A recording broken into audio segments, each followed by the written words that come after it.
خاوتي غداتي اهلا وسهلا مرحبا بكم يا جماعه الخير صباح الخير عليكم زول فلاون j'espère que vous allez bien j'espère que vous vous portez bien chez moi il fait froid l'hiver la pluie la grippe les virus les rhumes alors que à Alger dans pas mal de grandes villes du pays dans la majorité écrasante des régions de notre chère Algérie il fait un soleil il fait beau et un soleil étincelant mais bon Allah Ghalab, vous avez une chance inouïe, bien sûr. Je sais que le manque de pluie et la sécheresse, c'est terrible, mais on ne peut pas s'en empêcher. Le beau temps, ça fait quand même plaisir et ça rend heureux. Là, je voulais commencer cette journée du 16 novembre 2023 par un constat et par une information que je n'ai pas encore confirmée officiellement, mais qui m'a été confirmée officieusement. C'est-à-dire par plusieurs sources proches du pouvoir, mais pas par une source officielle. Pour une raison simple, cette information, aucune source officielle ne veut la confirmer ou la commenter ou l'expliquer. Cette information concerne la composition du nouveau gouvernement que devra nommer ou la diriger ou la installer Nadel Arbaoui qui a été nommé Premier ministre depuis le 11 novembre dernier. Et nous sommes le 16 novembre. 5 jours sont déjà passés, il n'y a pas de nouveau gouvernement. Malheureusement, quelques sources, je dis malheureusement, pourquoi je dis malheureusement? Parce que la belle est une prise de position. Parce que notre pays en ce moment est paralysé par beaucoup de problèmes. On a énormément de défis socio-économiques. On a un chômage endémique, une cherté de la vie, une inflation historique parmi les plus élevées dans le monde entier. On a beaucoup de problèmes de disponibilité de certains produits de première nécessité, des médicaments, des vêtements, des voitures, des équipements industriels, des matières premières pour des chaînes de production, des usines, des unités entières, des projets d'investissement sont paralysés, gelés parce que personne ne veut leur signer des autorisations ou des permis d'exploitation ou leur délivrer certains documents de conformité qui leur permettront de commencer leur activité légalement. Des projets entiers dans le BTP sont paralysés pour des problèmes administratifs que personne ne veut régler parce que l'appareil de l'État est immobilisé et que tout le monde attend à ce que le Premier ministre prenne ses fonctions et à ce qu'il y ait un feu vert qui vient directement de la présidence de la République, sinon parce que les fonctionnaires, que ce soit les ministres, les secrétaires généraux, les wali, les directeurs de cabinet, les directeurs centraux, les chefs de daïra, personne ne veut signer, personne ne veut s'aventurer pour ne pas se retrouver ensuite soupçonné de corruption ou là inculpé pour dilapidation d'argent public ou là pour avantage illicite et se retrouver en prison. Donc la paralysie est totale du pays. Hanaya, normalement, j'ai un nouveau Premier ministre. Dans les 48 heures qui suivent, il devra installer son nouveau gouvernement. Je l'ai dit tout à l'heure malheureusement parce que certaines de nos sources nous ont appris que non, apparemment, Nadel Arbaoui ne va pas avoir un nouveau gouvernement, il n'y aura pas de nouveau ministre jusqu'à la fin de l'année 2023. C'est-à-dire, il y aura un nouveau Premier ministre, Nadel Arbaoui, mais on risque de continuer, l'Algérie risque de continuer avec l'ancien gouvernement, d'Imam Abdrahman, jusqu'à la fin de l'année 2023, jusqu'à décembre 2023. Apparemment, il n'y a pas de possibilité de changement parce que Abdel Majid Tebboune veut peaufiner, terminer, achever le processus de l'adoption de la loi de finances 2024 qu'il devra lui-même signer en décembre 2023. Moraha, juste après cette étape, c'est à ce moment-là où il veut installer les nouveaux ministres. C'est une décision catastrophique. Elle est très mauvaise pour une raison simple. Déjà, le gouvernement était paralysé, immobilisé, personne ne voulait travailler, personne n'avait la marge de manœuvre nécessaire de prendre des initiatives et des décisions. Alors qu'aujourd'hui, les ministres qui savent sont partants, ils savent même pas, personne ne sait qui reste, qui part. Et alors là, l'immobilisme va s'aggraver, la paralysie va s'aggraver encore plus, et personne ne va travailler. Ce qui est logique.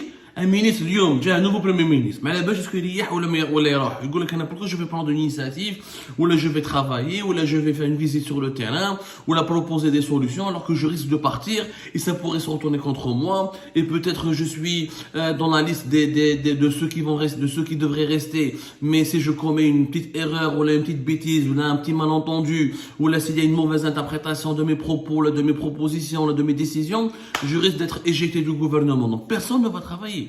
C'est-à-dire que d'ici le mois de décembre, on va être en mode pause, pilotage automatique. Tranquillement, un avion au mode pilotage automatique. Il y aura le strict minimum qui sera garanti. Alors que l'Algérie n'a pas besoin du strict minimum. Parce que déjà, le strict minimum n'est pas vraiment garanti. On a besoin d'une véritable relance économique. On a besoin d'une véritable relance et relance sociale et de rétablissement de la justice sociale. On a besoin d'une relance des investissements. On a besoin d'un pays d'un vent de dynamisme. Tout est bloqué, tout est morose. On parle, vous vous rendez compte, la situation actuelle, on parle on fait des tonnes dans les médias algériens sur l'importation de véhicules neufs. Ça fait 3 ans qu'on parle de l'importation des véhicules neufs. Pour importer un véhicule, on a haslé. Catastrophe la situation, on a le pays va mal. Jamais les Algériennes et les Algériens n'ont été laminés par une cherté de la vie aussi excessive, par un chômage aussi endémique, par un immobilisme économique aussi inquiétant. Jamais les voitures ne sont devenues aussi chères, aussi inaccessibles, les médicaments aussi chers, aussi inaccessibles, la nourriture, les produits de base aussi chers, aussi inaccessibles, qu'il y a un sentiment de pauvreté, de détresse sociale qui est énorme. On a vu comme Chabadé va exploser. Il n'est pas normal de nommer un Premier ministre et d'attendre jusqu'à décembre ou la fin décembre, voire janvier 2024 pour nommer un nouveau gouvernement. Alors le Premier ministre, tu changes les ministres et tu commences à le faire maintenant. La loi de finances 2024, elle a été adoptée au Conseil des ministres. Elle devra maintenant être discutée au Parlement et au Sénat, au Conseil de la Nation. Ce n'est plus le rôle du gouvernement. Le président de la République, il peut la signer normal, aisément, facilement, avec un nouveau gouvernement, avec de nouveaux ministres. Parce que je bloque le pays. On relie l'ancienne équipe, alors que nous avons besoin d'une nouvelle équipe, alors que l'ancienne équipe, elle sait. On parle, il y a beaucoup de rumeurs, qu'il n'y aura que 16 ou 6 ou les 7 ministres qui vont changer, qu'il y aura un grand changement des dizaines de ministres, qu'il y aura un changement total. Il y a cette incertitude, ce manque de visibilité, cette invisibilité fait du mal à l'Algérie. Quand il n'y a pas de visibilité politique, on ne peut pas gérer l'économie du pays, on ne peut pas lancer des projets, on ne peut pas s'assurer du bon fonctionnement du pays, pour une raison simple, que tout le monde a peur les gens pensent plus à leur sort, qu'à l'intérêt général. Je vais rester tranquille, peut-être je vais sauver ma tête, je vais rester au pouvoir. Cette situation, elle est malsaine. Bon, après, peut-être on est en train d'investiguer. Est-ce que Ayman Ben Abdelrahman devait partir maintenant? Apparemment non, parce que si le départ de Ayman Ben Abdelrahman était réellement programmé, on aurait installé le nouveau gouvernement rapidement. Je vous rappelle quand Ayman Abdelrahman a été nommé Premier ministre en juin 2021, il a eu un nouveau gouvernement dans les 3-4 jours qui ont suivi. C'était le 3-4 juillet 2021. Là, nous sommes le 16 novembre quand même. 5 jours ont suivi l'installation du Premier ministre Ayman Abdelrahman, Nadel Arbaoui en remplacement de Ayman Ben Abdelrahman, et rien. Donc, est-ce que Nadel Arbaoui, la semaine prochaine, est-ce qu'il va présider un conseil des ministres avec l'ancienne équipe? Les meilleurs fâches. Ce sont pas ces ministres, c'est pas des ministres qui ont collaboré avec lui. Comment il va faire? Il va reprendre des anciens dossiers de Ayman Ben Abdelrahman pour les réétudier avec les ministres qui l'ont précédé. Comment il va travailler? Mais famnage, est-ce qu'il y aura un conseil des ministres? S'il n'installe pas ces nouveaux ministres, est-ce que cela signifie qu'il n'y aura plus de conseil des ministres jusqu'à décembre ou la fin décembre 2023? L'invisibilité, c'est du bricolage. C'est pas comme ça qu'on gère un pays. Tu as un nouveau Premier ministre, il va hériter de dossiers. Il doit d'abord nommer son cabinet, mais le cabinet de Nadel Arbaoui. Qui sera son directeur de cabinet, qui seront ses conseillers. Ça fait 5 jours quand même.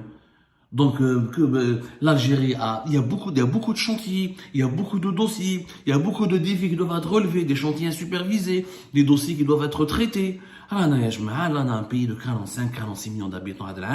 On va rentrer en 2024 avec 46 millions d'habitants. Les besoins sont énormes. La situation géopolitique mondiale, elle est compliquée. Il y a des violences, il y a une guerre au Mali qui a été relancée à 1000 km de nos frontières. Le Niger, il est en instabilité, une guerre pourrait éclater à n'importe quel moment. La Libye, la guerre peut revenir à n'importe quel moment. Nous avons des gros problèmes avec le voisin marocain. Nous avons une Tunisie fragile qui peut s'effondrer à n'importe quel moment. Et la sécurité nationale, elle est menacée, elle est en danger.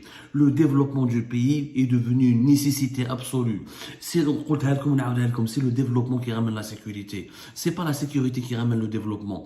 Tant qu'on n'arrive pas à assurer notre sécurité alimentaire, assurer notre sécurité économique, on ne pourra pas assurer notre sécurité tout court, notre sécurité nationale, à savoir notre sécurité militaire ou la juridique, etc. Il y a beaucoup de pain sur la planche. Franchement, il y a énormément de choses qui attendent le nouveau gouvernement. Il faut absolument nommer le nouveau ministre. واش نستناو؟ علاه نستنى انا ما فهمتش. ما فهمتش علاش نستنى 2024. علاش نستنى la signature de la loi de finances.